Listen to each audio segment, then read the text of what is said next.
Hello students, how are you all? I hope you all are fit and fine and safe at your home. So students, today we are going to learn about class 7's history's very first chapter, Medieval India. Before reading about medieval India, medieval time period of history, we must know the meaning of medieval. The word medieval stands for something that is located in the middle. So the period that lies between the ancient and the modern period of the history is known as the middle or medieval period.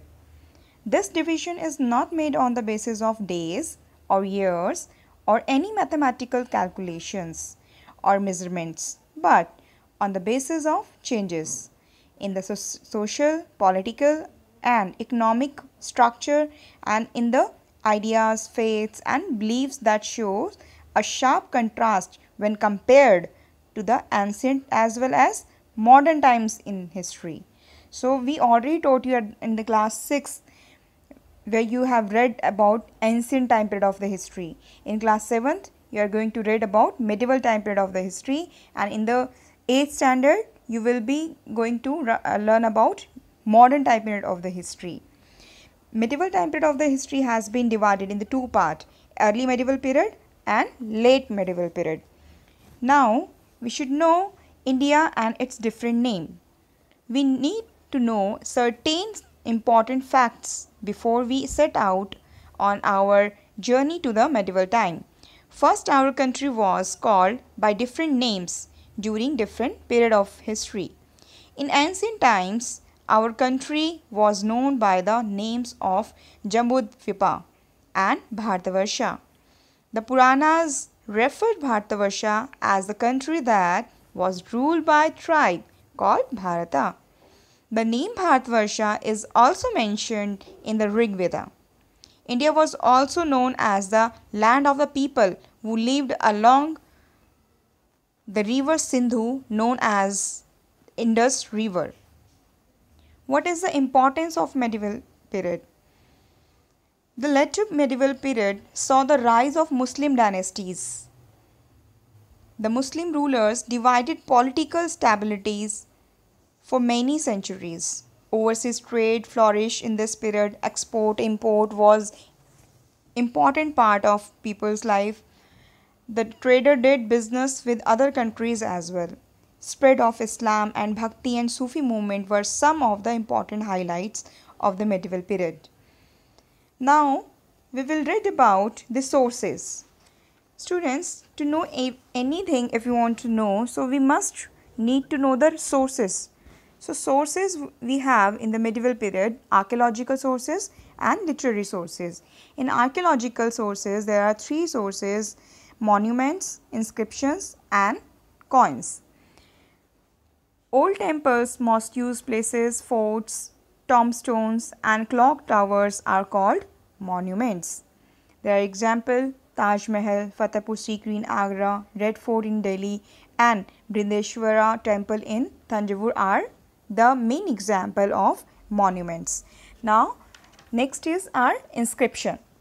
Inscription consists of religious instructions or a record of royal proclamation and gifts to temples and villages. We find a number of inscriptions for this period.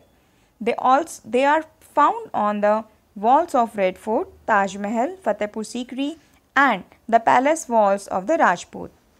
The last source of archaeological source is coins. Coins help us to identify the names and ruling period of kings. Coins also help us in knowing the extent of the empires, and presence of coins in foreign lands indicates trade with them.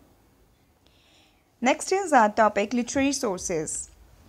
In literary sources we have travelogues, chronicles, autobiographies and biographies. First we'll read about travelogues. During the medieval period, many famous travelers visited India. Their travelogues inform us about the places they visited, their observation and their meeting with the royal people and common people. The record they maintain give us first-hand information of the period. Some of the famous visitors who wrote travelogues are A. L. Biruni, He came from Central Asia. He gave a detailed account of Indian philosophy and culture in his book. Next is Ibn Battuta. Ibn Battuta traveled from his birthplace Morocco to visit India during the rule of Tughlaq. He wrote the book Rihla, that is travels. Next is Abdul Razak. He visited the kingdom of Vijayanagar. There were many travelers from Europe arrived in India during the medieval period. Next literary source is chronicles. What are chronicles? Chronicles are written record of events arranged in the order in which they happened.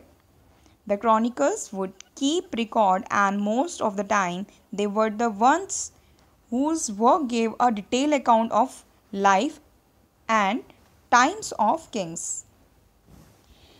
Our next literary resource is autobiographies and biographies. See, what do you understand by autobiographies?